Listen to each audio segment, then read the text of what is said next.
Ed's coming on right now, and Julie. Perfect timing. I'm just going to call the meeting to order, and I will go on down to the roll call right away. And I'm present. Dick Kunert. Present. Ed Copeland. Present. Danielle Angelari will be joining, but she's like 15 minutes late. Dr. Bill Gorski. Present. Dr. Terry Giardini. Present. Dr. Julie Morris. Here. Tim Neighbors. Here. Linda Sandquist. Here. And also our two advisors, we got word that Jay won't be able to join us for this meeting, but what about Wendy Larson Bennett? She may still be coming on. Okay, I did not, or Jason did not receive any requests for public comment. So we need to have a motion for approval of our meeting minutes from Wednesday, October 7th, 2020. I'll make that motion. Second. Any discussion? Hearing none. All those in favor say aye, not aye. Aye. Hey. Okay, any opposition, same sign. All right, so the minutes stand as presented. Moving on down to the environmental scan data public release. And this is an action item. So Jason, do you want to take this? Sure. So if we scroll here, you'll basically see something like 15 pages of data that was a summarization of all of the information from the environmental scan. The actual report that was produced by the platform we were using was about 250 pages. So this, although it seems very lengthy, actually is a very condensed form. This is an action item for the purpose of this document being approved to be released publicly and accompanying the public participation survey. So in the public participation survey, we'll be asking folks to give their perception of priorities on different service areas, all linked to the community support system framework. So we thought, I thought, and the planning champions, that this would be a transparent way of giving people the opportunity to say, well, hey, if I want to see the data for myself before I say what I think is most critical or highest priority, that this be available to accompany that feedback. So we will need a motion to approve. So I make a motion that the packet, the scanning packet, be made available publicly. Okay, a second. Second. Dr. Giardini. Okay, is there any discussion? No discussion? Well, Jason, just one thing. Jason, how many pages was it? Because I guess I downloaded it and maybe I got shortchanged a few. I believe it was 14 pages total. All right, then I did get it all. Never mind that, because I didn't recognize some of the pages you had up there. All right, no problem. Okay. Mary Ann, I just had an observation, maybe not I'm fully in favor of the motion, and I don't want to derail us, but this was fascinating to me, and the amount of information here is incredible. And maybe I'm jumping ahead to what we'll do in a strategic planning session once the survey results are back, but what struck me about it is some way to put all this kind of through a sifter. That's kind of the best way I can think of it, so that you come down with the highest priorities based on what services are there, what capabilities they have, matching it with the public's perception and or needs and requirements. It's because it's so voluminous, it's kind of hard it was hard for me to wrap my head around how to prioritize it. It seems like it's all there. Bill, very good point. And I think actually that's what Jason is striving for. Yeah. Eventually, that all of this information is going to inform our RFP process, and priorities will be developed as a result of this. So we have so far presented this outcome data to the county board, and also today, this morning, to the Rockford Regional Health Council.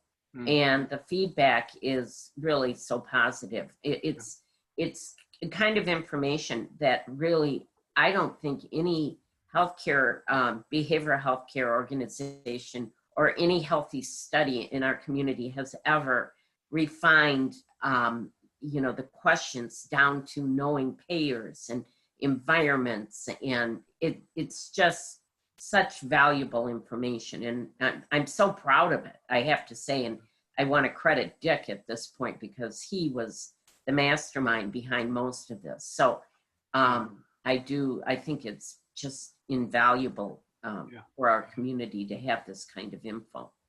Yeah, agree.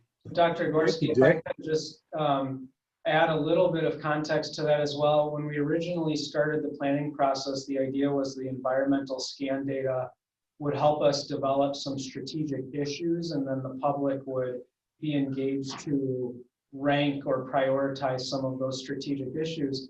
I think what we learned, and kind of maybe to your point, that this data was so rich, and there's so much there, and really it showed gaps and strengths in almost every area, that it didn't naturally sift things out or naturally show particular service areas to be more important than others. So I think that's kind of why we just kept it all together, and will now, that helped inform the way that we now move forward with the type of information that we would like to get from the public engagement process, so that that can help us prioritize and sift through it a little better, as you say.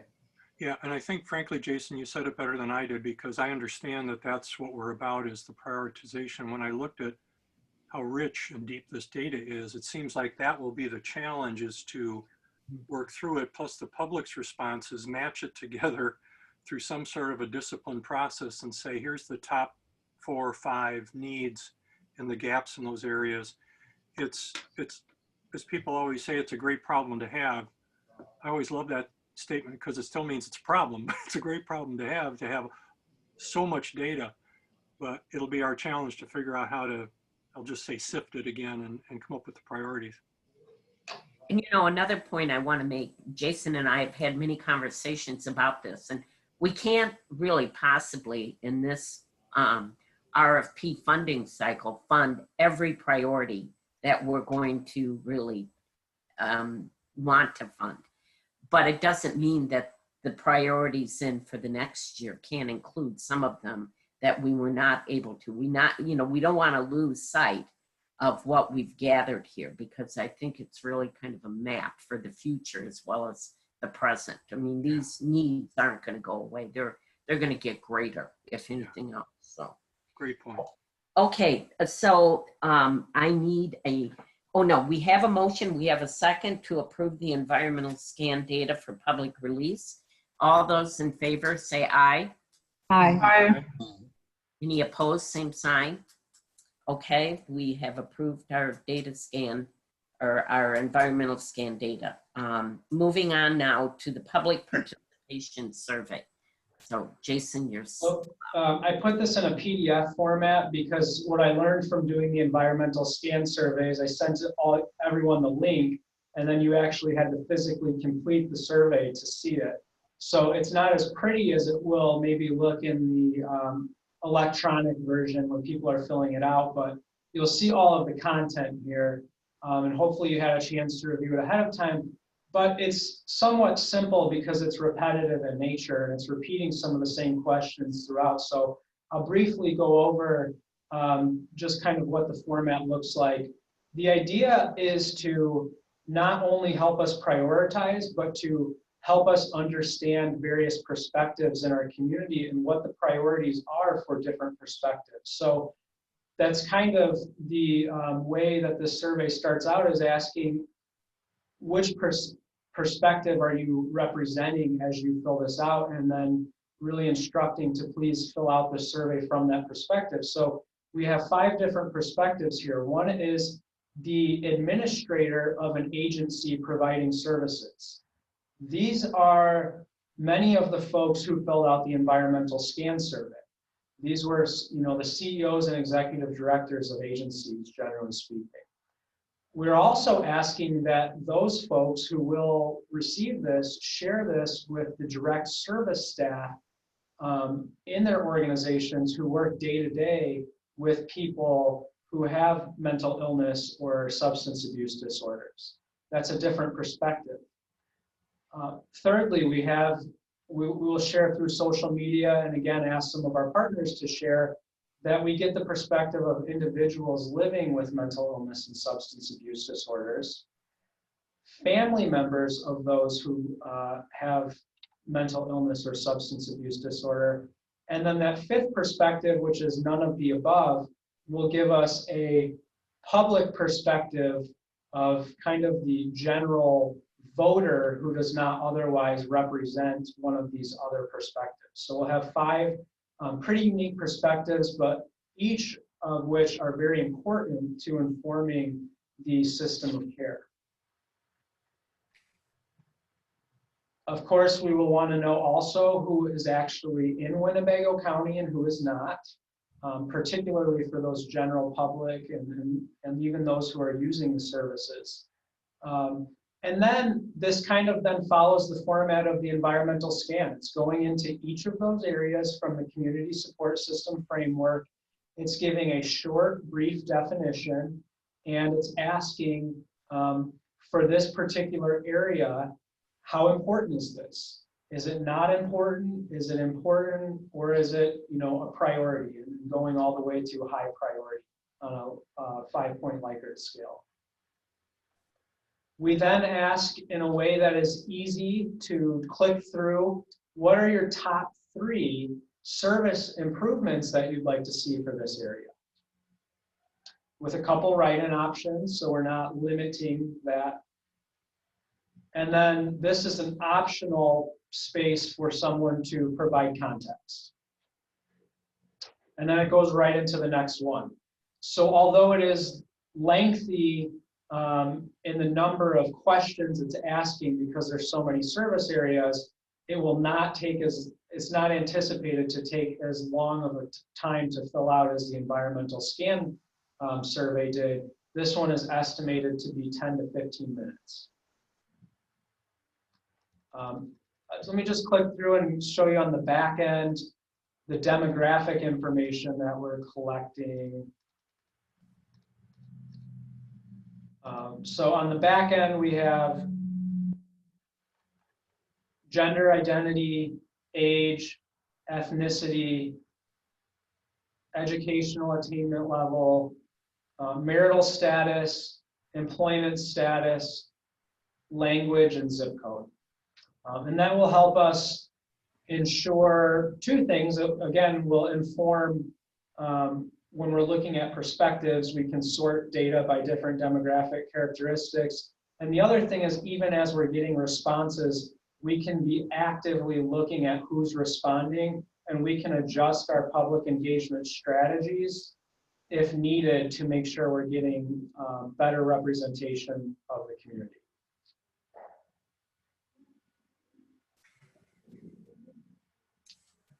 I need a motion to approve this? Can I ask a couple questions? Oh, please do.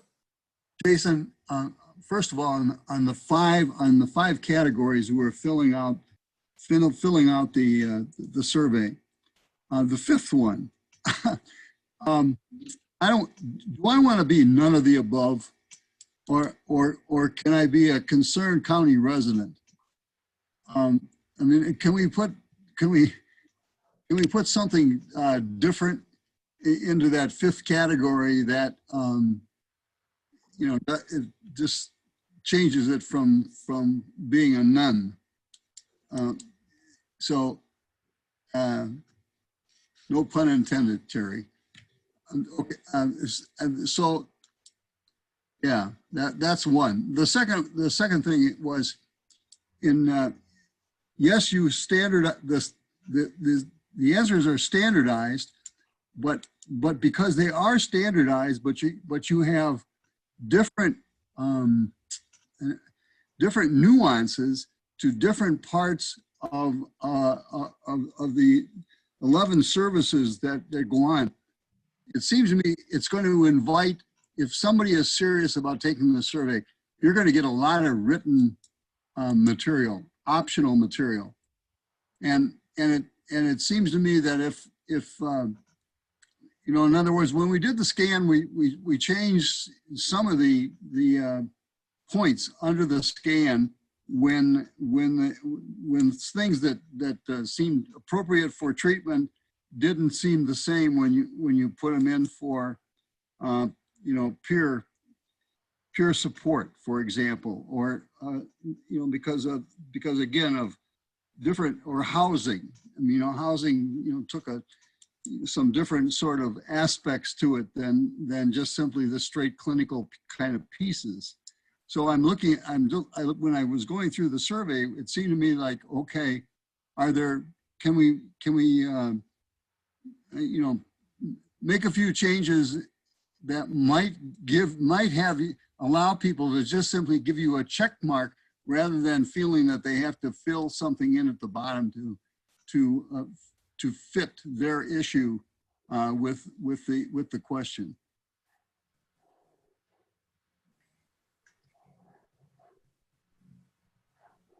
Well, I hear what you're saying. I mean, Maybe not be saying it well, but no, I think you are, because, you know, it's not applicable in terms of the frame of reference. Your housing is different from treatment, and whoever's filling out the survey, I get it. But I don't know how we could change that exactly on this public survey.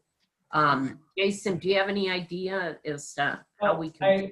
Dick, you did communicate it very well, and your point's well taken. I think what I would fear is by customizing each area too much, that I might start to be inserting my own filter into it a little bit. Yeah, there And is so that. I don't want to do that. And I get what you're saying. That is the reason I did have 2 other areas, though, because I did want people to give customized answers without maybe unintentionally funneling them into certain things either. So I'm hoping people won't write in entire paragraphs into that other. I think when you're seeing 2 to 3 word answers, and then you have a box that shows other, I would anticipate or hope for 2 to 3 word answers there, which shouldn't make it too difficult for us to analyze it. But I mean, I think if there are some specific areas that something really jumps out to you that was missed as an obvious check mark, then, you know, let's add it. Okay, all right. How about Dick's first observation? Well, I agree even with your second observation, Dick, with your first one about none of the above. I think that's a very credible point, which I would concur with. I think you said what, Dick? Concerned Winnebago County resident? A concerned county resident would be, I mean, one, I mean, obviously, you know, or concerned citizen, just to get away from the seeming negative kind of thing of like, you know, you could call me Cinders, I'm a fill-in. Yeah, that's what we want to get away from. Can I ask a dumb question? Who is going to get these community surveys? Well, initially, they'll be sent out to the same partners who receive the environmental scan surveys, but we'll also do some proactive engagement of community-based organizations that might reach certain populations. So for example, the Planning Champions discussed being proactive to see if the Council on Aging would share this survey among their members and Oh, that's a good potentially idea. post out through their social media. So we'll try to engage, organizations that will represent diverse populations within our community. I would hope that NAMI would be an organization that would also share this.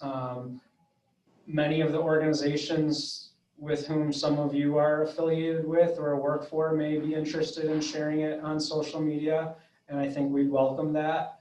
And certainly if you have a specific organization that you would like us to share it with, and proactively maybe ask them to push it out, if you want to notify me of that organization, I think it would be appropriate to do that. I'm sort of thinking out loud was like, Julie, I mean, is this something that you would ask, some of your teachers or administrative staff to fill out at the school level?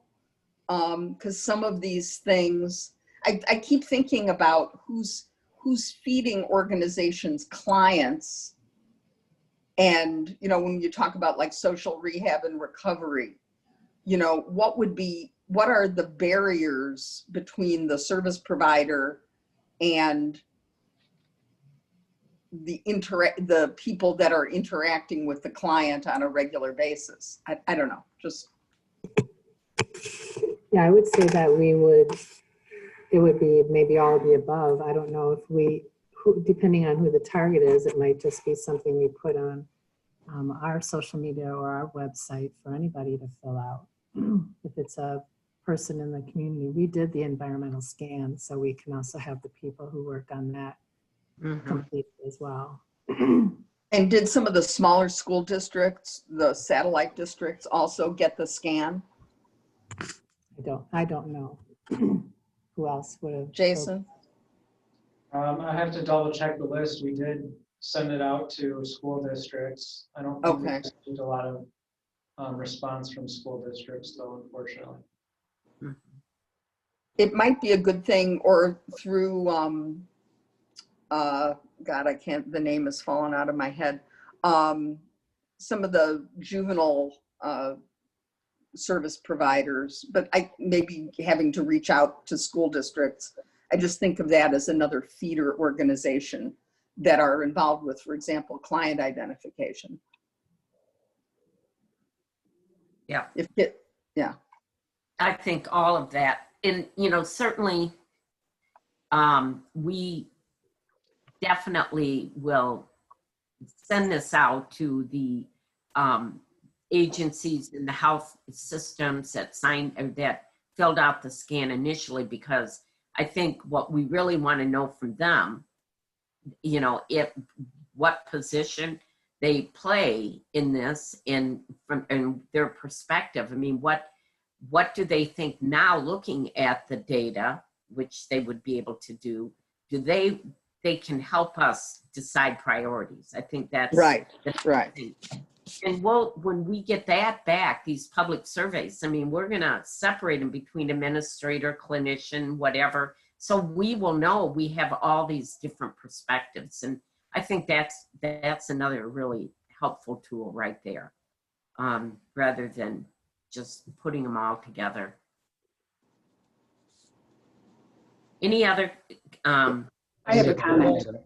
I have a comment. And I understand where Dick is coming from, but I'm looking at that question, and I don't think we want to. I don't think we want to add more categories there that we're not going to use. I think it's really important, and I'm talking about question number 1, that we understand who we're getting feedback from, and the way it's listed right now gives us 5 groups. Yep. So, and I just want to say, I don't think that we should ever ask any questions that we are not going to use as data. So just ensuring that we're not adding something that really would not be used when we compile the results of the survey. It's, why would we ask it, you know? I agree. Well, you could, Linda, what community member, would that be okay? Yeah, actually, Dick, I think that's better. Okay, I think that you could say community member. yeah, yeah. Yeah, that's so general. Everyone can fit into that. Right, And we're not adding it, it's taking the place of number 5. Correct. correct? That's right. correct. I think to replace none of the above with That's community right. member, yeah. Right. I have one other silly question. Wendy said she had one. I think this is, as I read through it, improve mobile service. Now, I'm reading it and I'm trying to figure out, does that mean the mobility of the service to come to the client or the ability of the client to get to the service? And it may be none of those two or maybe both of those two. And I'm thinking of people filling it out. If I was confused by it or others confused by it, maybe I'm the only one. No, No, I agree. yeah, I don't know, what is it intended to mean, Jason?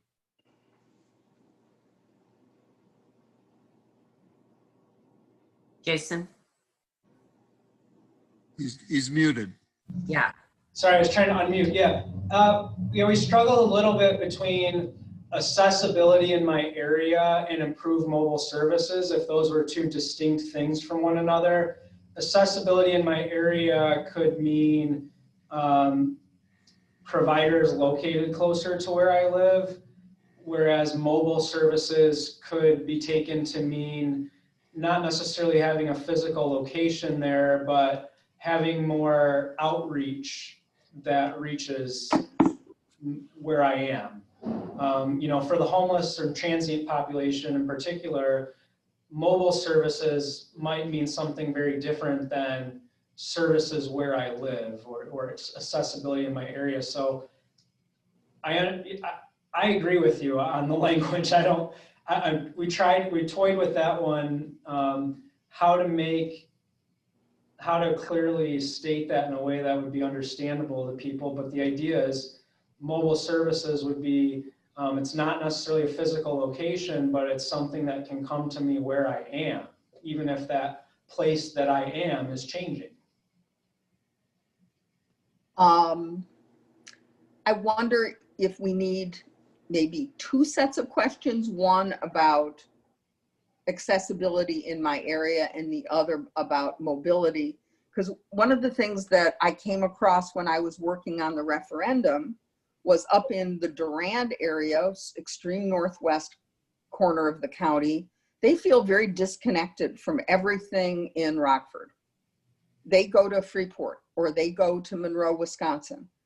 And one of the things we talked about with better mental health services was more local accessibility. And I think the same thing applies like up in South Beloit, where you have a lower income population that is less mobile. They tend to go to Wisconsin for services, where it would be nice if.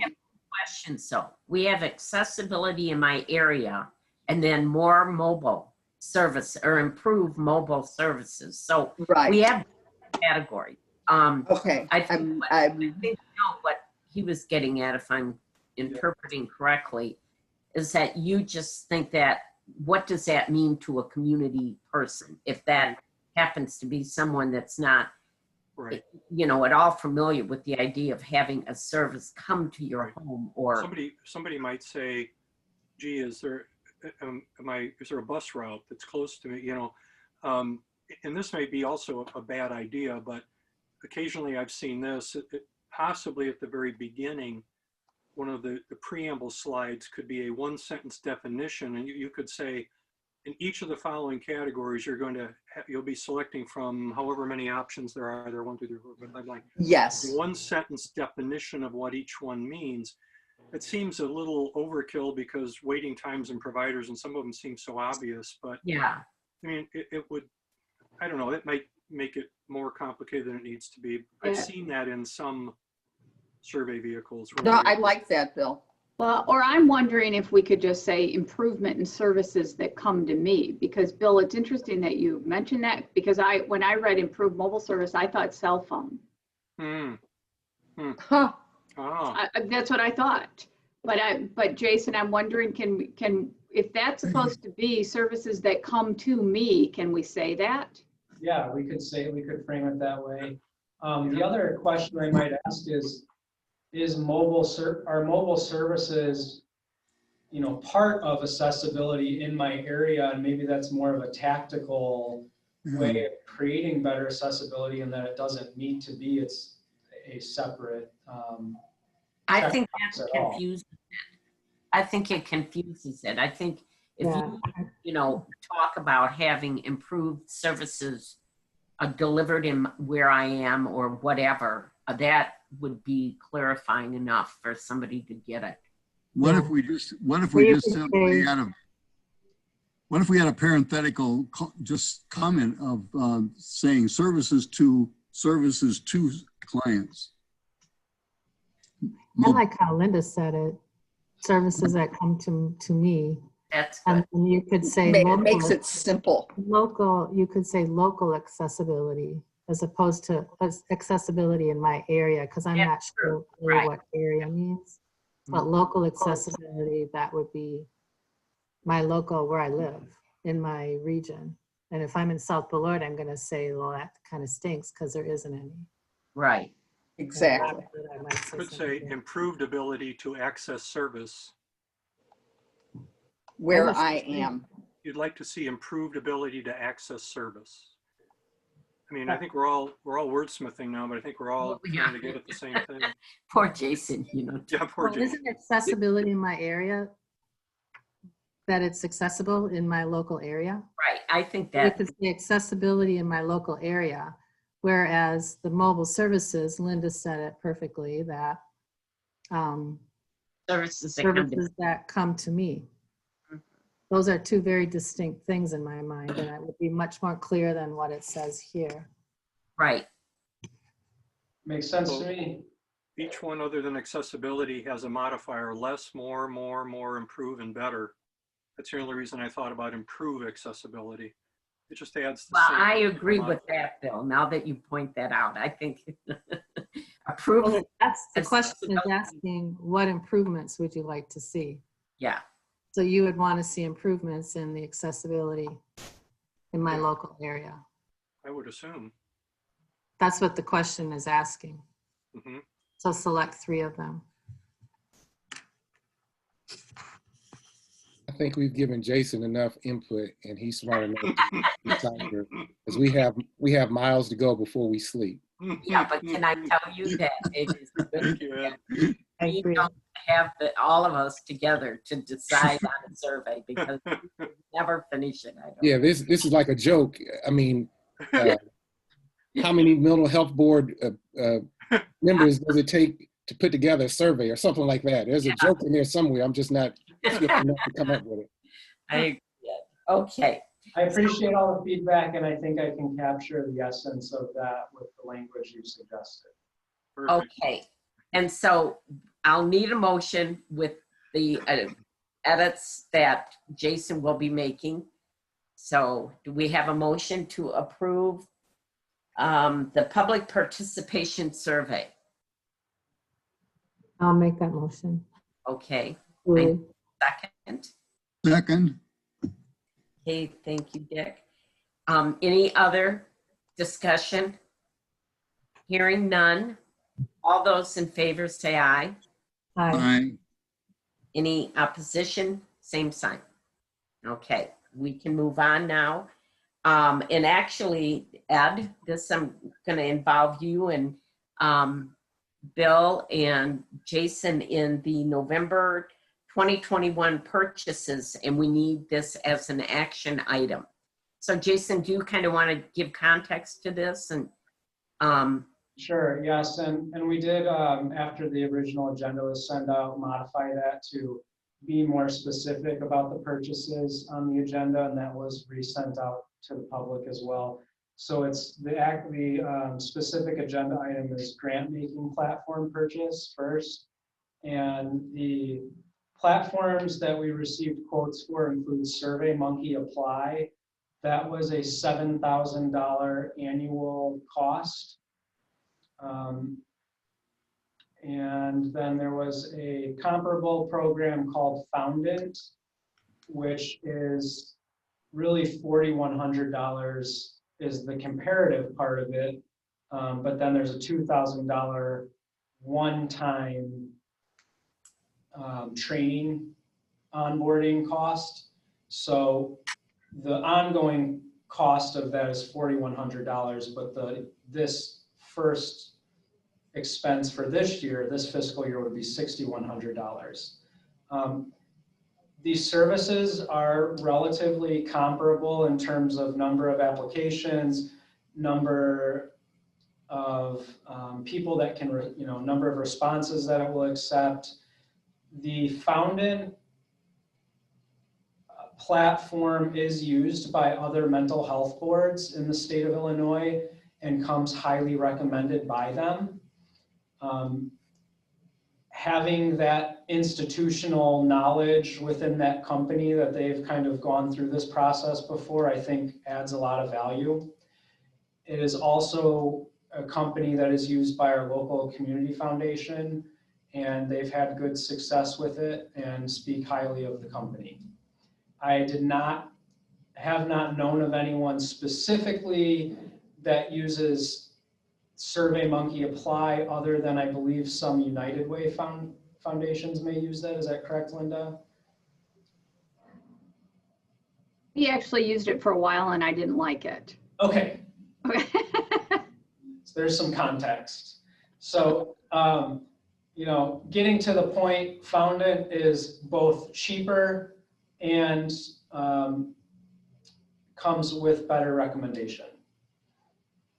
And this is already in our budget in terms of the items, but The budget amount we had was for $7,000.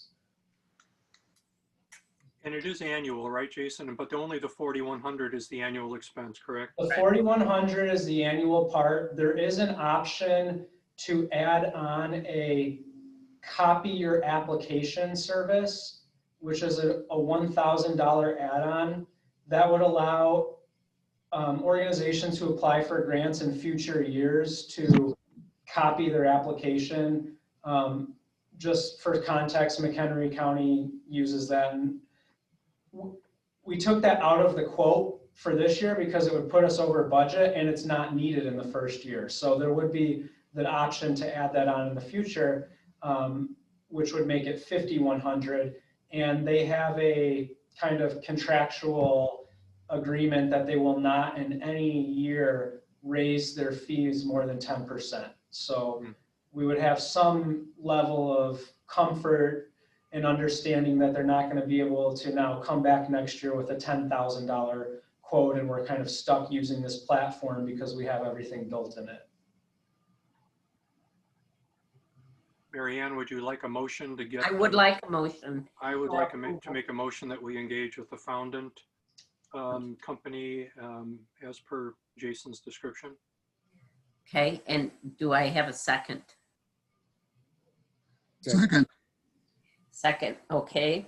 So any other or further discussion about this? Hearing none, I will, all those in favor, please say aye. Aye. Aye. Any opposition, same sign. Okay, that passes. Jason, is there any more that was supposed to be discussed with the board in terms of purchasing or? Yeah, so the other action item that was parsed out was translation services. Well, actually, it's public engagement purchases. There's two parts to this. So one is translation. At the last board meeting, we talked about what it meant to be accessible and talked about the numerous number of languages that are spoken in our community. And while that is very true, the data will show that the number of folks speaking Spanish as their primary language is significantly higher than any other non-English language. And so we're looking at more than 10% of the Winnebago County population who speaks Spanish as their primary language, and the next closest category after that would be something like 1 to 2%, and that's categorizing things into like European languages. So that's not even breaking it out into specific languages. So while it would be nice to put everything we do into 38 different languages that are spoken in our area, I don't know that that's realistic for our budget or our timeline, but I would recommend that we maybe consider translating the public engagement survey into Spanish, and I have received some quotes for that service. So these quotes are for translating both the environmental scan results and the public participation survey into Spanish language. The VRMI is a nonprofit locally who quoted 19 cents per word, and there are 1,855 words, not total, but kind of unique words. If some of it can be repeated. So if we get it translated once, we can just plug it into other parts. That would come out to be $352.45. And we received a quote from New Era Interpreting Services for $315. I have no personal experience of using either service, so I don't have a recommendation as to which service is potentially better. I know that both felt that they could meet our deadline of having it translated by Monday so that we could have the Spanish survey released next week. So we will need an motion for this as well. Make a motion that we hire New Era Interpreting to translate our documents. Agreed. Second that. Agreed. Okay, Carrie, you second that motion? Yep, Okay. I agree. Yep, agreed. Okay. Any further discussion? Hearing none, all those in favor, please say aye. Aye. Aye. Aye. Those opposed, same sign. Okay, the motion carried. And so we have that, the November 2021 purchases action item approved. Next is a disclosure of affiliation, and this also is an action item. And Jason, I'll let you. Mary Ann, a couple more on the purchasing side, actually. So I thought it was on the agenda though, is it? yeah, under the public engagement purchases, Yeah. this would be another, we don't have a quote for it, but another public engagement purchase that I would recommend is that that the board might consider approving up to $100 for boosting social media posts, so that if we're not getting good response from our public participation survey, that we can proactively target specific geographic parts of our community or age groups within our community, so that we can get a very broad response. And this is an action item as well, correct, Jason? Part of the action item of public engagement purchases. Okay. It's So I would be part of the public engagement budget. Okay, so I need a motion to support this up to $100. I'll make that motion. Okay, do I have a second? Carrie Giardini seconded. So all those in favor of the $100 support for public engagement, please say aye. Aye. Aye. Those opposed, same sign. Okay, so Jason, that did. Is there any other? The liability. Yeah, this was, I believe, a separate agenda item for the purchase of liability insurance. Sure. Yep. So, okay, this was a complicated one.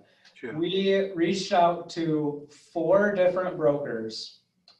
One broker declined in totality, did not see a place for it with any of the carriers they work with.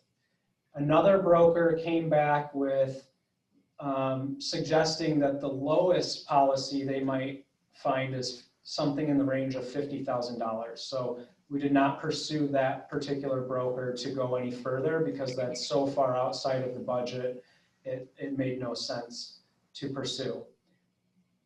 The one broker we did receive a quote from, so you'll see in here in the notes, there are some brokers that declined. This particular broker came back with a number of declinations from specific insurance carriers. I think there's something like 7 total that declined. The reasons for declining were either that it was out of scope for a class of business, or that they did not want to take on the risk because there were no assets that the mental health board has.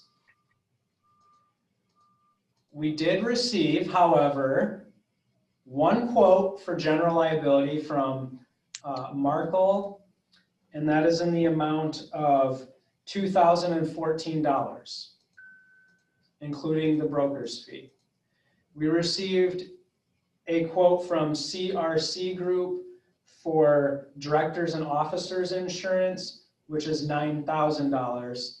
And we received an additional quote from the same company for miscellaneous professional liability insurance for $4,579.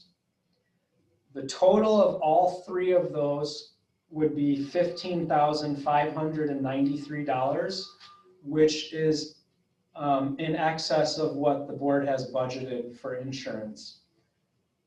What was the number, Jason? 15,593.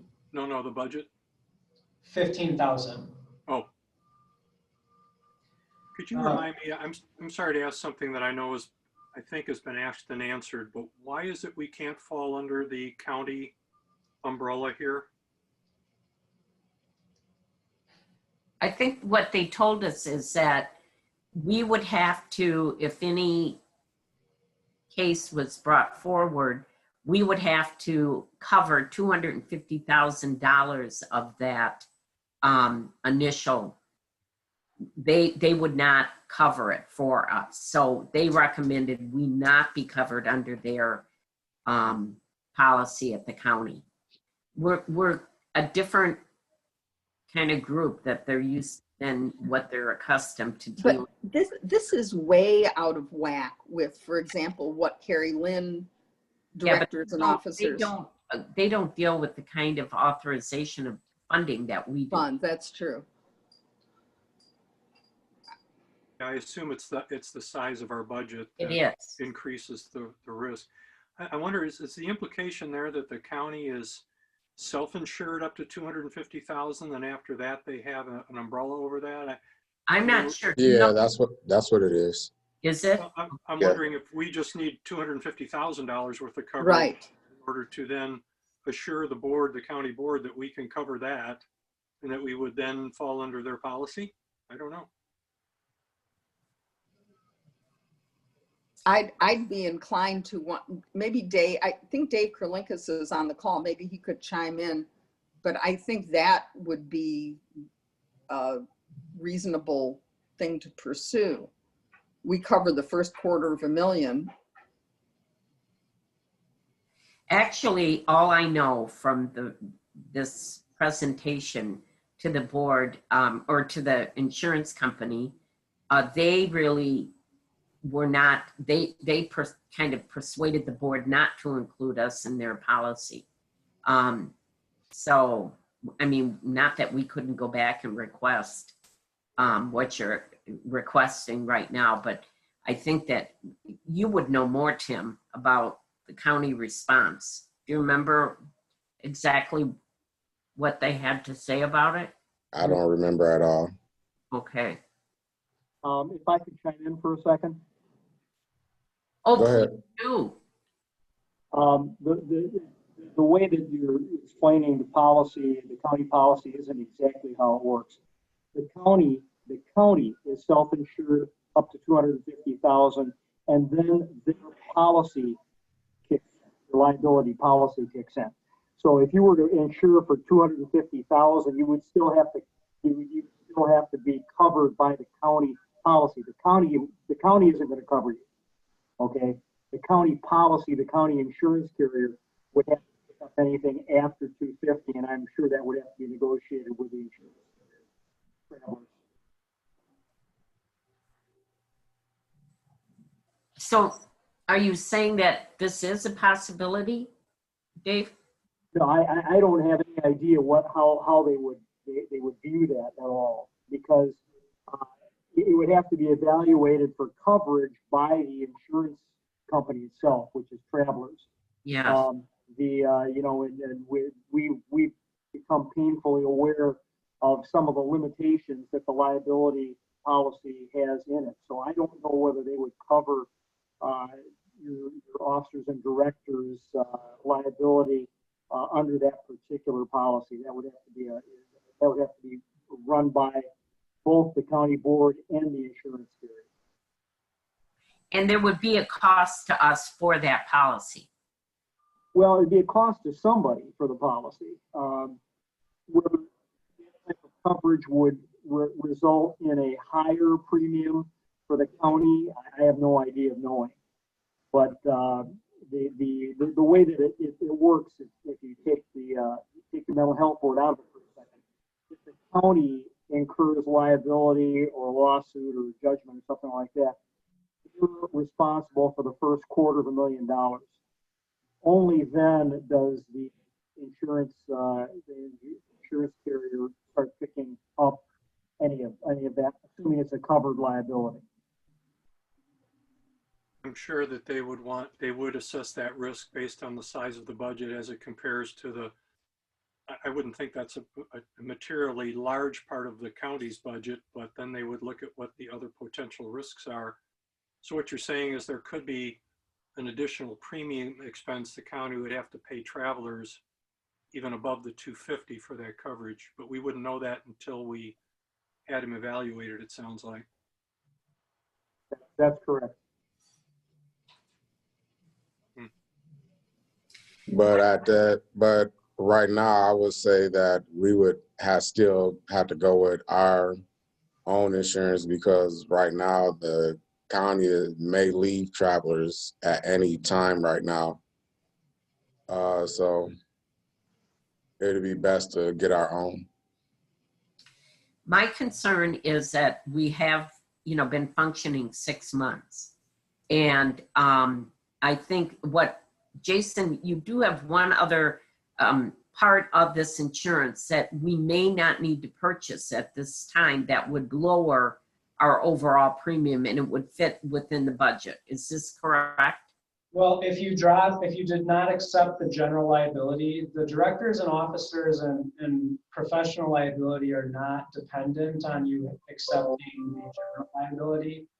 The general liability, because you do not have a physical location, you don't have a vehicle, you're not holding events, nobody's really coming anywhere. We have the meetings at the planning council, but the planning council has general liability that cover a meeting at the planning council. So I don't know that the general liability is something that you necessarily, from the opinion of the insurance broker, that would be something you necessarily need to have right now. But the directors and officers and professional liability protects each of you individually for the work that you do on the board. The directors and officers specifically covering you for things that are related to your operation or the duties that you have as a director, and the miscellaneous professional liability would cover other sorts of things like, let's say, a PSA announcement, right? Something that's maybe not specifically a duty of being a director and officer, but that may carry with it some additional liability. Without the general liability, Jason, what's the quote then? Without the general liability, the cost would be $13,579. Which falls within the budget. Which falls within the budget. There is one remaining outstanding broker who had received a couple of declinations, but did also receive interest from one carrier. I had that conversation yesterday with that broker, and that broker would need another week to get a specific quote from that carrier.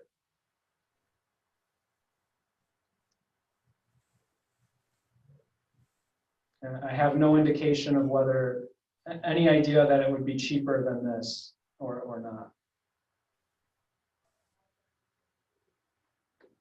Well, I would like to make a motion that we accept the bid for the director's insurance, officer and director insurance. I'll second that, Dick. Any further discussion on this? So that means all the insurance except for the general liability. Correct. Hmm. So we have a motion with the second. So all those in favor, please say aye. Aye. Aye. Any opposed? Same sign. All right, the motion passed for the liability insurance.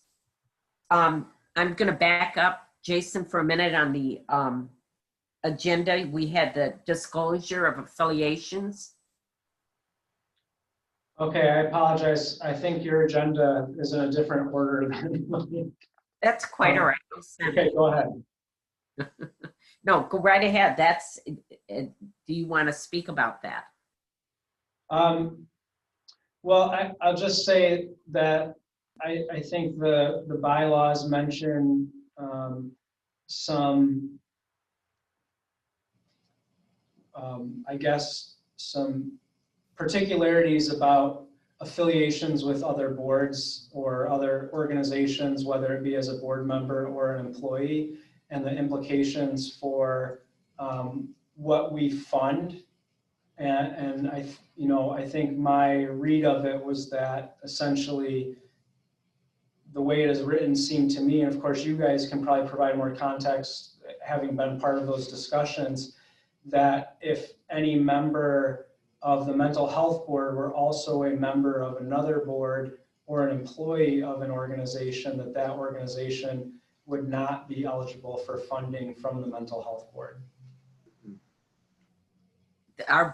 When we wrote our bylaws, that's when, that is stated in there very clearly. So I thought it was important to kind of remind everybody about that, because if in fact, I withdrew from a board just for that reason. I was part of the system of planning, and I thought, as a board member, I don't want to continue in discussions with any organization that would be, anticipating that they're going to request funds from our board through the RFP process. And I just, wanted to make that very clear. So we thought that it would just, be good to bring it forward to the board members. Any discussion, questions about it would be important to entertain at this time.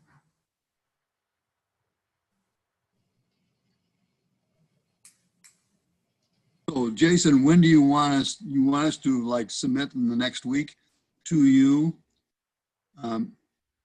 any of the memberships that we have on not-for-profit or profit organizations? It's potential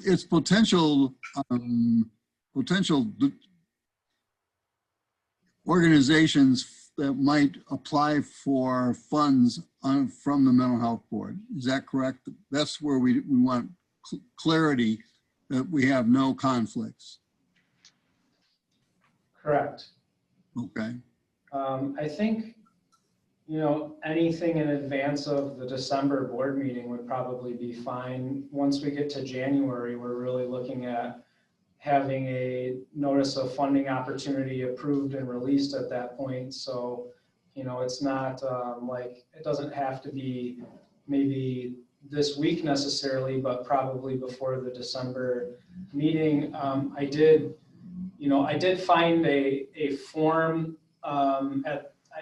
Tim, maybe this is one that you're familiar with. I don't know, the county board members fill this out, the statement of economic interest gets filed with the county clerk. This though is really speaking to if there's a financial interest, meaning you're getting paid. So I don't know that that's the most relevant form for what we're talking about, which is really disclosing any type of affiliation, not necessarily one that's a paid affiliation. So I did not find a comparable form that I saw at like a state approved form or something like that, but perhaps we could do this less formally or create a form. Would it make any sense, Jason, for us to just give you a list of everything we might be involved in? I mean, I'm just wondering if there might be something that someone's in. I don't know what it would be, but just for you to have an awareness if something comes up that we didn't even anticipate might be a potential organization that would be requesting funds. I don't know. I have no problem just telling you the things that I'm involved in and having you have it on record, and you can then cross-reference it to a potential conflict. Right. I would be comfortable with that if that satisfies all of your expectations. Yeah, that makes sense, Bill.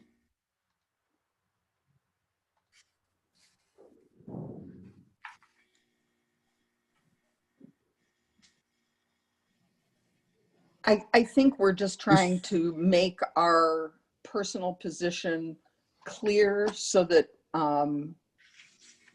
when we are granting money or voting, we're not creating, some bias. Correct. Seems like there's no legal requirement. It's just us trying to be transparent. I think just disclosing any potential conflict, that Right. in itself can alleviate. Just for your information, in our bylaws, the wording is, no member may be an employee of any government entity or service provider who both disperses and receives funds from the Winnebago County Board, nor should any Winnebago County Board be a board member or an employee of any entity offering service or operating under contract to the Winnebago County Community Mental Health Board. So that's, the part when I was reviewing that I thought it was important that we visit that here with the total board so we all understand, that's pretty clear. So I think if we disclose potential conflicts, that's, to me, that I've been on many boards where they require that. Oh, yeah. So I think that we could easily do that. I don't know this form, Jason. I'm not, I used to have to fill this form out when I was superintendent at Singer. Yeah, and I filled it out as I a don't prosecutor. see how it fits here. It Yeah, doesn't. so that form may not be the best form. So if you would like to all email me, I think that puts it on record and I can save those emails in a particular file for that. And so just to clarify, that's for employment or serving on a board. There may be other potential, reasons why you would not want to rank a particular application when we are doing the review of applications that are received because of a personal connection you have or something like that. And you could, recuse yourself from a particular ranking of an application, but that's not necessarily what we're talking about right now. This is, right. formal affiliations of employment or being a board member. And this is an action item. So we would need a motion for disclosure of affiliation by the board members. So I do need that motion. So moved. I Dick, second. This is Linda. I second. thank you, Linda. All those in favor, or any further discussion before voting? Hearing none, all those in favor, please say aye. Aye. Aye. Opposed, same sign. Thank you. All right. Next is the FOIA officer.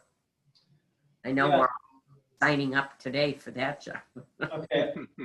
I'm gonna just not share my screen on this, and I'll read to you the email from Julia about her credentials. So essentially, Wendy, do you want to say anything about this? Because actually, you were the one that reached out to. Well, actually, I reached out to Dave. Dave, are you on the call still? Dave Kralinkas, and he was the one that made the suggestion that we have a FOIA officer. Jason and I were talking about the problem of some of us not using our county email accounts and talking to each other via our personal email, even though it's only one-on-one. And that creates a nightmare. If somebody would file a Freedom of Information Act request for what our correspondence has been. So I think our goal was to make sure that we are all using that county account. There's no problem with, you know, for example, me talking to Tim or me talking to Julie one-on-one. But when we start 3 of us having a discussion as a subcommittee, we create Open Meetings Act violations. So we need, so it's fine for us to, let's say, send a group email to all of us. But if we start having a conversation within that email, we again potentially run afoul of, my understanding at least, of the Open Meetings Act. So we have to be very mindful of that. And Dave's, I think, very good suggestion was that we appoint a FOIA officer from amongst us who, first of all, would have access to be able to obtain all those correspondences should they become necessary. And to also, I don't know, just my own idea, to police us a little bit to make sure that we're not running afoul of the Open Meetings Act. Because it's very enticing if, you know, you're involved in some particular issue and you want to quick call Dick and see what he thinks while you're on the phone with Terry. Wait a second, you can't do that, you know, and reminding us that, you know, we have to be more careful. So, Wendy, if I could too. Please. We talked about email conversations. Don't hit reply all, because that's a dead bang loser. You hit reply all, now all of a sudden you come under the Open Meetings Act. Okay, so you know you can send that out, you know, for information purposes, but as far as responding to it, don't hit reply all. That's the Open Meetings Act. The Freedom of Information Act, as Wendy said, the problem with that is any portion of whether you're using a, let's suppose you had a mental health board email account that you use, that would obviously be subject to FOIA.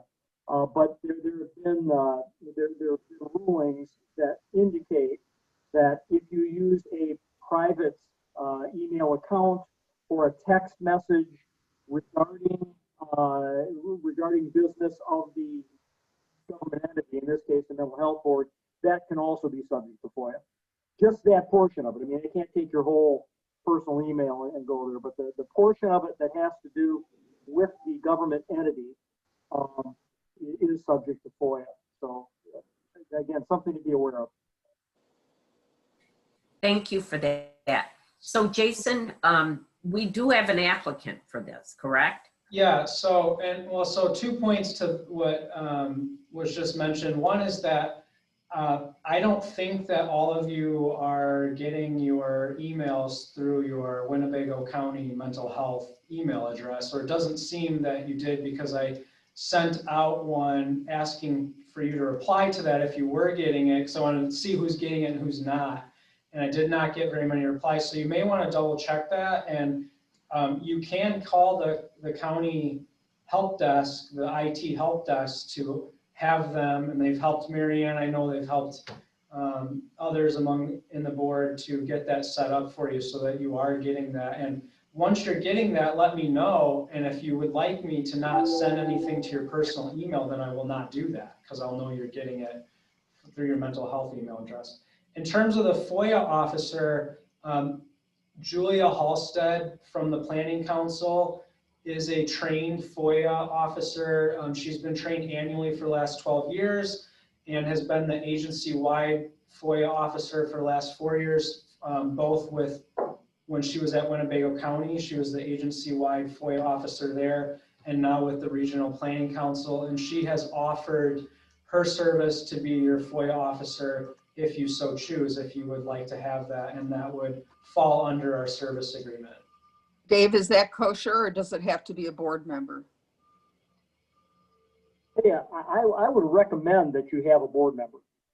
You know, I'm familiar with Julie. I've worked with her when she was at the county and so on. I'm not questioning her qualifications, but I think you would probably be better off having a board member, simply because the board's going to be responsible for them. You know, I mean, it's going to be somebody with the board is going to be responsible for it. If you have, and as Jason recommended, if you use your county email, whoever it is that's your FOIA officer can just shoot an email to IT and say, here, we need this. And that's it. And they'll pull it all together for you. You don't have to go through and search all that, which is a problem when you use your own personal email or text messages. So I'd kind of try to stay away from that. But you know, that's how you want to do that is really up to you.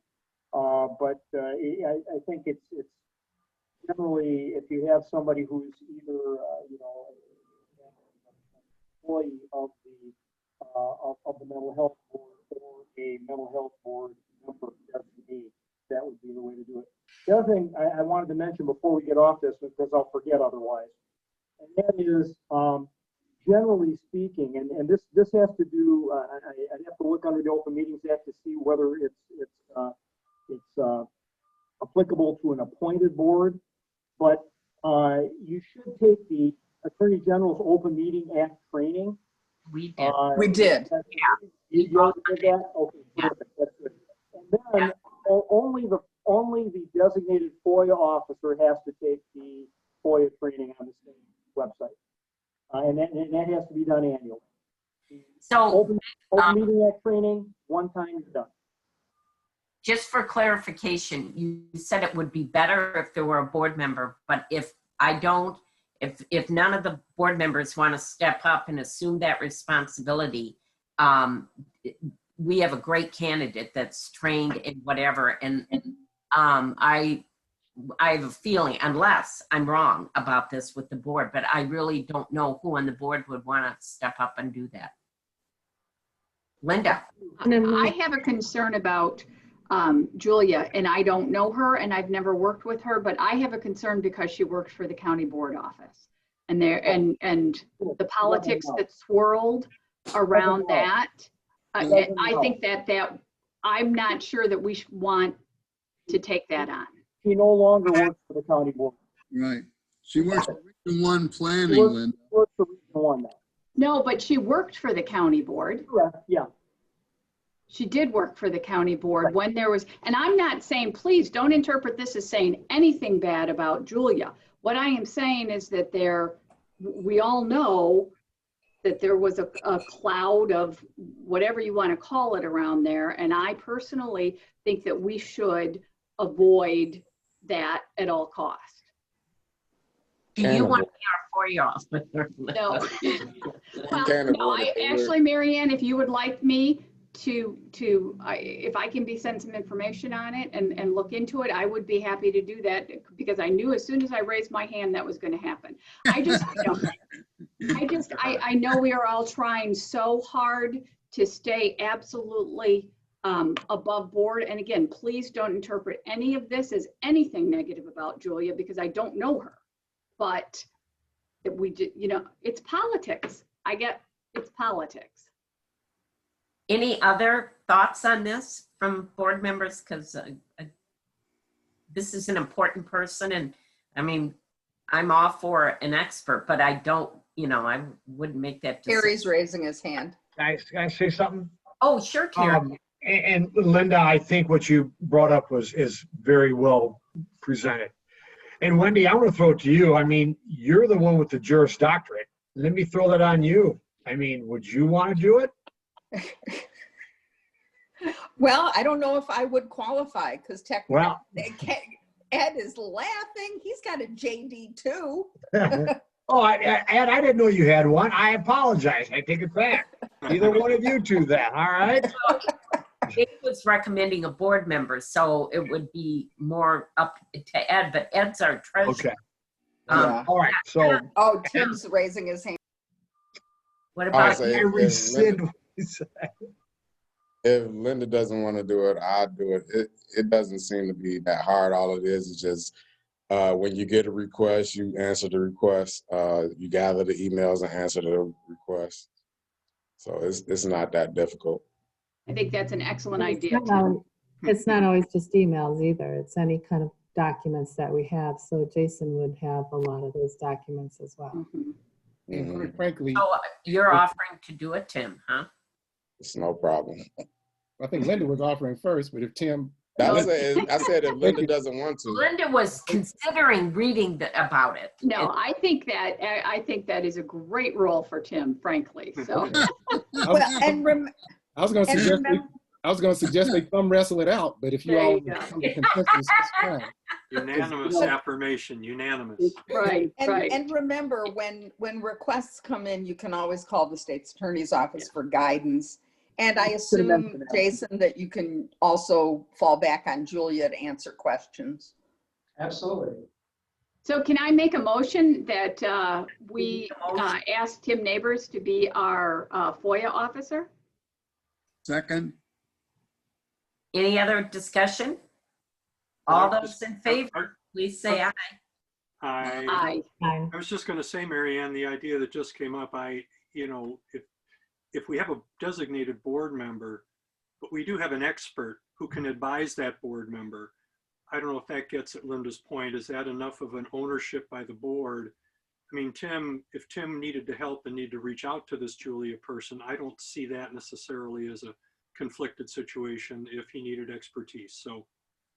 Oh, anyway, I don't either. I don't either. I just, again, trying to be very, very careful about optics and politics. I think this is a better solution. If I may, I also oversee our FOIA process in Harlem School District, and we get a lot of them. So if you need any assistance, Well, thank you. We have a lot of we expertise. have a lot Yeah. of people. Yeah, if we have a lot I of may, people. if I may, before we leave the topic, bottom line is, as a board, we need to do what we're supposed to do in light of what has just been said, so that whoever the officer is doesn't have to. If we do what we're supposed to do, then their job really isn't that hard. So that's really an individual thing on us that we need to recommit ourselves, you know, to stay on the county email chain and, you know, just be mindful in case something ever does come up. And just so you know, you can call the help desk and they will connect the county email to your personal email. So when your county account gets mail, you can read it on your personal account. So that makes it much simpler. You don't have to log into the county account. You can do it via your personal email. Right. But then if you're going to respond, then log on. Okay. Wendy, just to reiterate what you said too, you can always, if whoever you're designated, whether it's Mr. Neighbors or Pastor Copeland or anybody that has a question on that, you can always call the civil division of the State Attorney's Office. We deal with FOIA all day, every day. So if you have a question or a problem on that at all, and you want to just bounce something off us or have us even read a response before it goes out, we get that all the time from different departments in the county. Thank you. That's helpful. Okay, moving on to the this is the logo, and Jason has a few samples, and I hope we can have a motion on this without getting to 5 o'clock. But anyhow, Jason, do you want to? Sure. And so it could be as simple as also saying that the action is that we're not going to change what we've been using today. Okay, so when we were first going through and getting your web page and everything going, we just created this kind of default logo using the color green, and it's kind of produced through some logo creator. And for lack of having a professional logo done, have put this on the website and also you know, on the presentation we did. So this is kind of what it looks like. It's very basic, but it's been, you know, it does the trick until we get something better. So what we have as some potential options, this is using not a professional logo maker. This is not custom done. We do have money in the budget for $1,500, which is an amount that we could engage a professional service to do that if we wanted to. These are free logo generators through like Canva, where you get it and you'll see on one of these there's a little Canva watermark. You pay like $2 to when you want it, and you get the watermark removed, and then it's yours. So these are some examples. If there are any that you see that you say, yes, that's great, we could move forward with that, or And just to point out, I wanted to point out on the second one, the ribbon is the mental health color. So that is a tie back into mental health. So just so that you know that. Yeah. The reason for the timing of this is really because we have all the social media accounts ready to go now. So we'll start really operating that communications plan more proactively. And so wanted to have some clarity about making sure the brand identity has been discussed before we do that. So just a couple more options you're seeing here. And then again, there's some watermarks on these that can be removed for a couple bucks, but okay.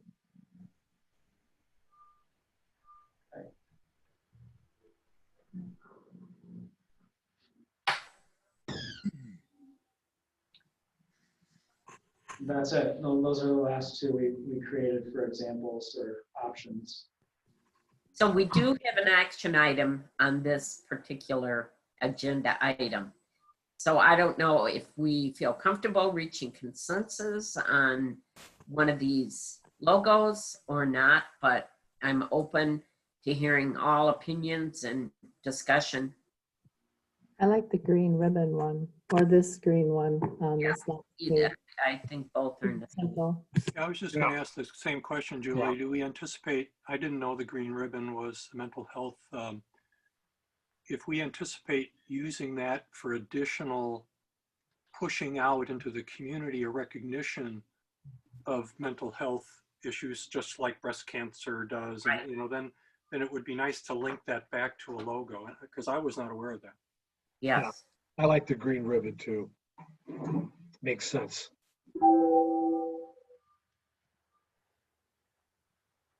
So is anyone willing to make a motion to accept, or do we want more time? I'll move. I think we should accept the green ribbon logo as our permanent logo. I'll second it. Julie, second it. Okay, we have a motion and a second to accept the navy blue background with the green mental health ribbon for our logo. Although, any further discussion? Well, yeah. Is this going to be permanent, or is this helping? Is this we're doing this as a transition of getting ready? I mean, because I don't think you can change your logo that many times. Okay. Well, all right. Okay. All right. That was my question. I would remove the initials. I would just use the ribbon and the Winnebago County Community Mental Health Board. But we communicate with those initials. Oh, do we? Yes.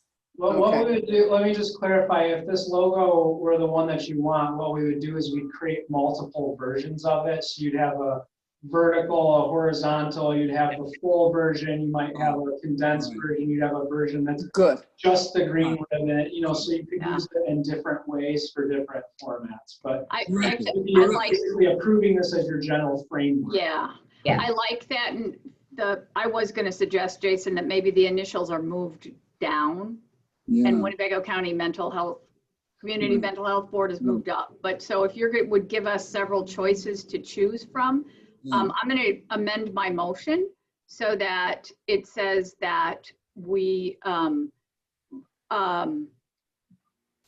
approve that Jason take the green ribbon logo and give us several options to choose from using that basic design. How's that? Variations on a theme. Okay, so is that a second? Hang on, just clarity on the motion. Are you, because I thought I heard him say that if we pick this as the framework, he can give several different iterations. Right. I heard your motion correctly. You were saying him bring back more options. Does that mean we're gonna vote on? No, I meant more options of that one. Okay.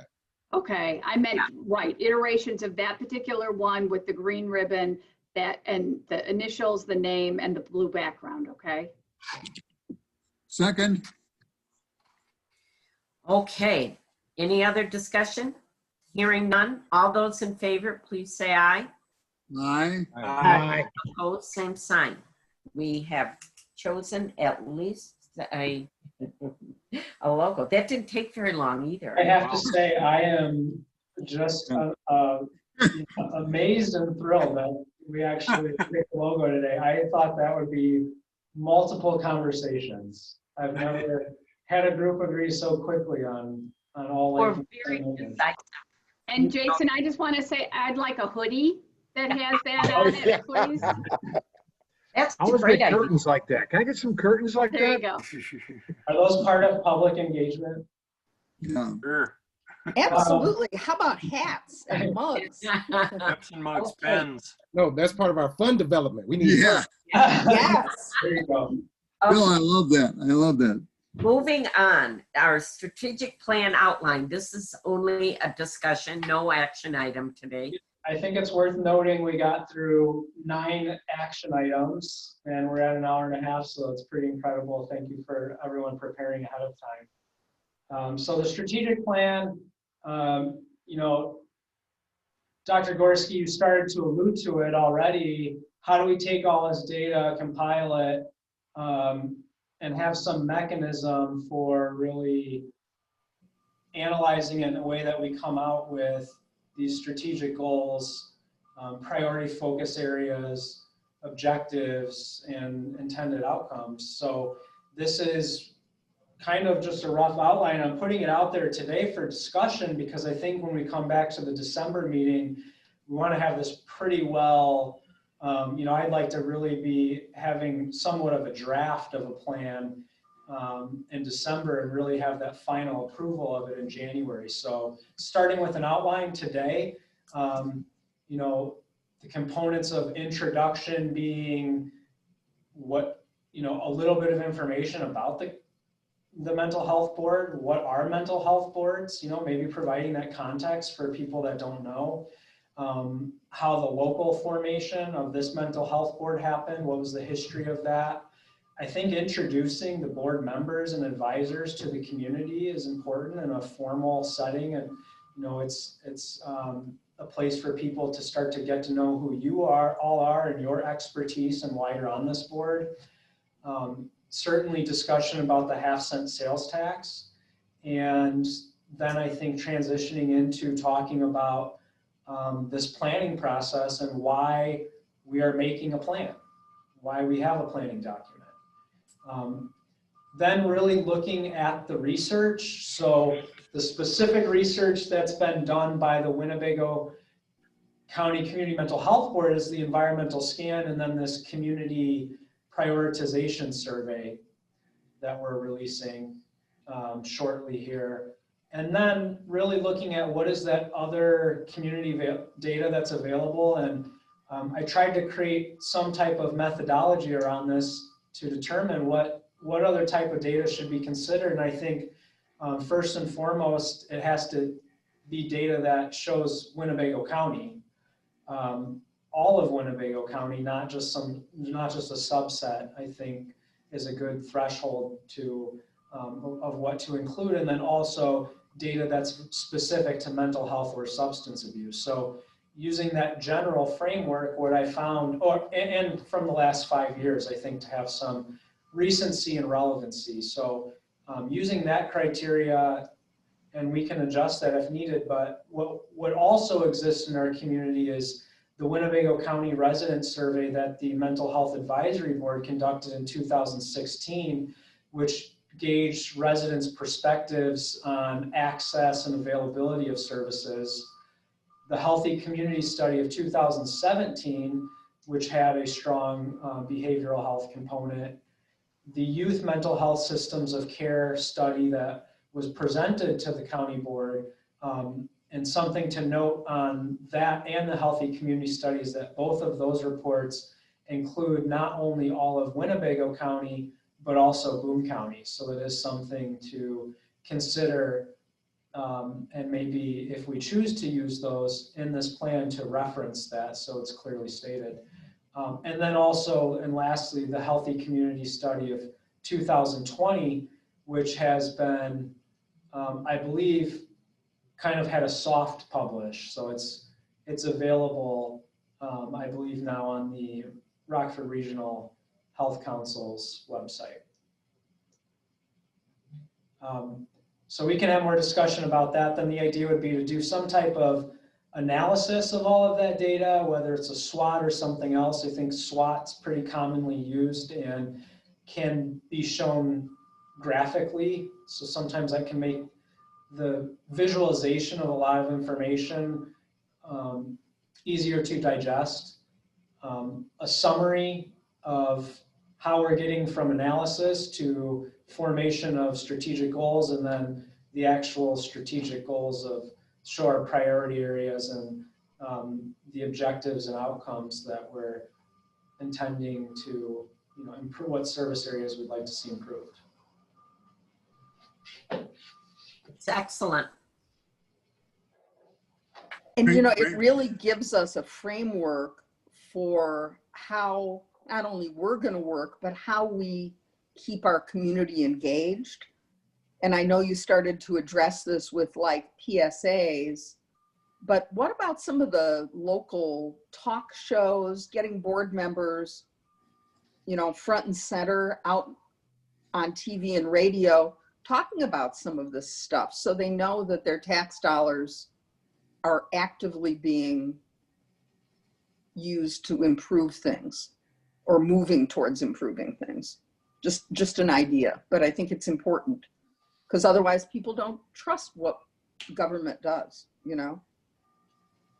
Wendy, I think, that's a good point. And I'll just note that in the work plan that we approved, and maybe there's other moments in time to do this, but we did include a pretty proactive communications in June and July talking about the programs that get funded. So that's another point in time where I think once specific things are funded, to go out and proactively let the community know what was funded, and then connecting it back to the strategic plan as to what gaps it's filling.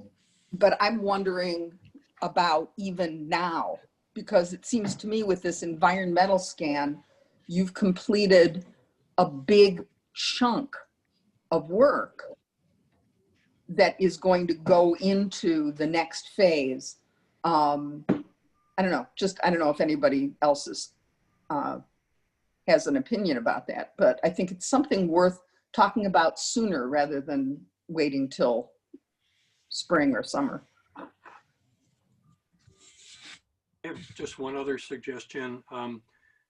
If memory serves me correctly, we do have a mission statement, right? Do we have both a mission and a vision? Mm-hmm. I would put those, I think in any strategic planning process, I would put that or suggest that the idea of putting it either after the introduction or after the Winnebago County Mental Health Board description. I just think that if I remember correctly, the prioritization of biggest gaps with the most vulnerable populations is just something that we just need to constantly keep in mind as we go through, I'll use that word sifter again, of everything to come out with the best possible recommendations for this community. To me, it should always be driven by what your mission and your vision is. Right. I agree with you, Bill. Yep. I agree, Bill. Great points. Okay, moving on, if we don't have any other discussion on this, or do we? Okay, You're welcome to email me as well. pardon me? I said, you're also welcome to email me or call me if you have more thoughts on this after the meeting today. Thank you, Jason. And also moving into the annual report discussion, and Jason, Yeah, so, originally I thought we were bound by a 90-day time frame, but looking in the bylaws, that's actually noted as 120 days following the fiscal year. So, we could potentially have up until the end of March to file that, but I think the requirements are essentially putting it in some type of public newspaper, any expenditures, any revenue received, and then some type of written report of activity. It's, a little unique this year because in the actual fiscal year coming up to October, you should have that 3-month preliminary budget. But that was really the only expenses were the, I think, service contract with Region 1 for August and September. And then, there's certainly a lot to talk about still, but it's unique in that it's not going to have a full year budget. There's not going to be tax revenue associated with it specifically. So the question is, the discussion item is, what do you think is important that we include in that? And what is our target date for completing and publishing and filing that?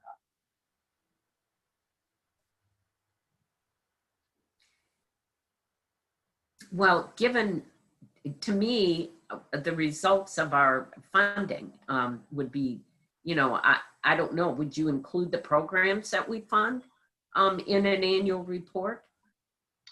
Generally, but this year we wouldn't have any. Oh, that's right. So, The following years we can do that. Yes. so I heard you say something about our annual report having to go into a newspaper. Does it really have to go into some type of periodical? Can it just be posted on our website? I believe the bylaws did call out a newspaper. I think that language is coming from the Community Mental Health Act, which understandably is, several decades old, but nevertheless, that language is made specific. My understanding was that it did specify that.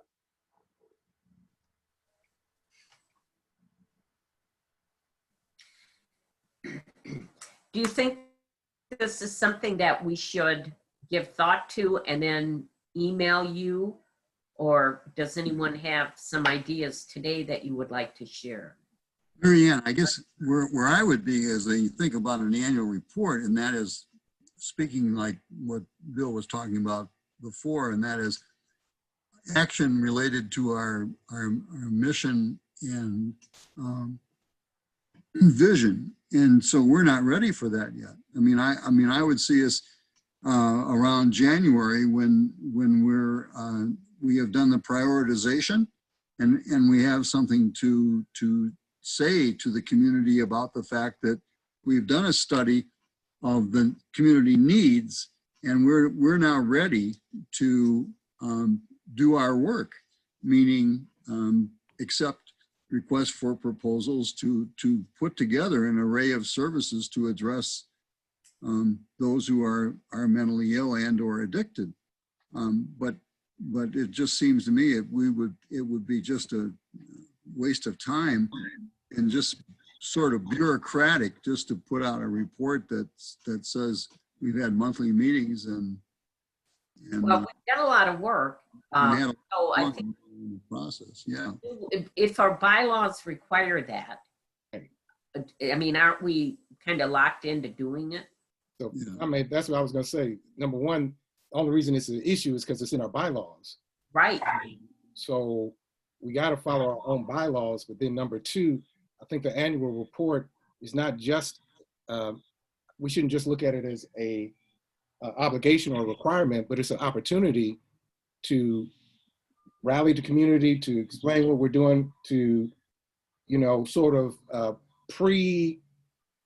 dispose people to recognize that, if I can say it this way without sounding offensive, predispose agencies and organizations to recognize that you're not going to deal with us a certain way as it relates to the politics. So in light of that opportunity, I think we can and should put out some little, I would recommend a couple of things that we should put out in our annual report, because this is what I understood Jason to be asking, what types of things. We should lay out in as much detail as we feel comfortable exactly what we've done, so people will understand that even though the money hasn't come in yet, we've really been working hard, and here's where we're planning to go. Exactly, exactly. As it relates to the requirement that it has to be in the newspaper and all that kind of stuff, my suggestion would be to just write some type of executive summary that could be easily read, that people can understand, oh, okay, there is a board, they really have done a whole lot of work and they got stuff planned, and here's the link to our website where you can get a fuller exposition of exactly what has been done and what our plans are. Previous times, it would be a great opportunity for an editorial board meeting, if it does exist still in the Register Star. But that would be a thing that you'd go to them and say, here's our first annual report, Mary Ann, that might fall to someone like yourself, and we're distributing it to the community, and here's the link to it. But I agree completely with Ed. And when do we know? I'm assuming we don't know yet the exact dollar amount that's available to us yet, do we? Yeah, we do. I got the first notice. They received 1.2, a little over 1.2 million for the month of July, but it came in October. Yes. Yes. Wow. Yeah. Okay. So I was going to tell you that under other matters, because I just received the email from, oh, what's his name? He did our budget with us. Yeah, Steve Steve Chapman. Chapman. Yeah. Just emailed me. You know, look, it's staying on the annual report. Right.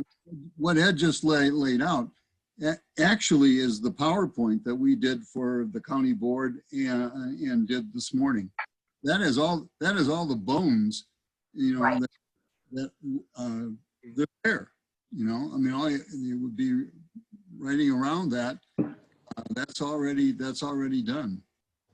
And Ed really got at what I think I was trying to get at, which is we need to do some cheerleading, and here's an opportunity.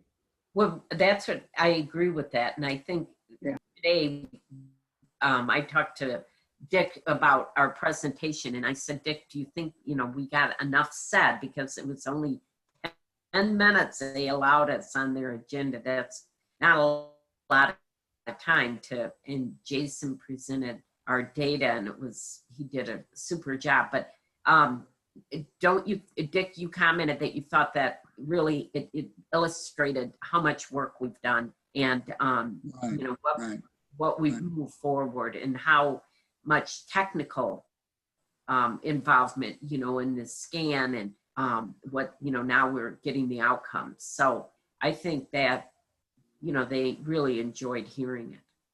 Where did you present, Mary Ann, today? We did a Zoom presentation for the Rockford Regional Health Oh, Council. great. But we had done this for the county board. Yeah. As an update, they had requested a 6-month. Tim, you were there for that. Yeah. My question about the money was that I would assume that all along we want to be transparent with the community about the funding. And when we do know and have solid dollar amounts, would we think that that should be part of our report as well? I would think so. I would think so. You know, I would comes think. in monthly when the state, sends it to the county, so. So I think by the end of the year, we would potentially know what came in for the last fiscal year, which would be through September, because it's like a 3-month delay, basically. Hmm. So maybe that timing would also help inform when we want to release the annual report. There you go. That's what I was going to suggest, because the bottom line is, particularly as it relates to anything with money, the more we over communicate, the more we are transparent with the information as soon as we get information. I think it increases not only our credibility, but I mean, the whole piece about getting things done in the community is about trust. And when we show that, okay, you entrusted us to do something, look, we've really been working. And as a matter of fact, here's all the information we have to date, then obviously down the road, that's going to pay off as we continue to do whatever we need to do in the future. Yeah.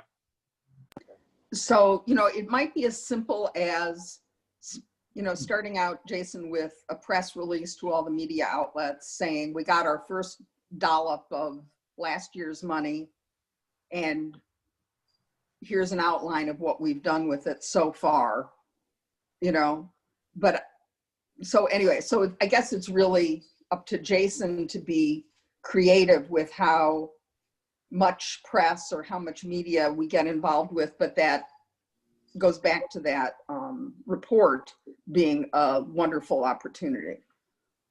Mm-hmm. I agree. Okay, but further thoughts on this, Jason? I know you're open to receiving, so if something pops in after, we can certainly let Jason know. Marianne, I have a question about the money part of it. I'm not sure if you're going to revisit it later, but how many payouts do we get in a year? Is it just? Well, they said the money will come in monthly, and this has been delayed, and I don't know if it's because we're a new half-cent sales tax. Okay. Got it. But they said monthly is they'll be able to give us an update. So over time, we'll kind of know what that monthly rate, more or less. And it may not be as much every month, it depends on Okay. the Thank virus and people are spending and whatever. you. Thank you. Sure.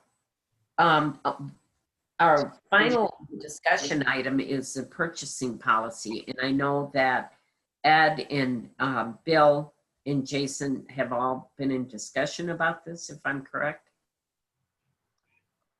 Sarda? Sorry. Muted, Ken. Sorry. Just preliminary discussion, and Jason has provided a sample purchasing policy, and I'm going to ask Bill to get with me as our schedules can connect, so that by the time we have our next board meeting, we can present something to the board that we've looked at and think will be sufficient, so that even internally there's transparency as well as some kind of stated process, and everybody will know. Yeah, and just to be transparent, I responded directly to Jason, and I would say to everybody that the policy he presented was very, very detailed.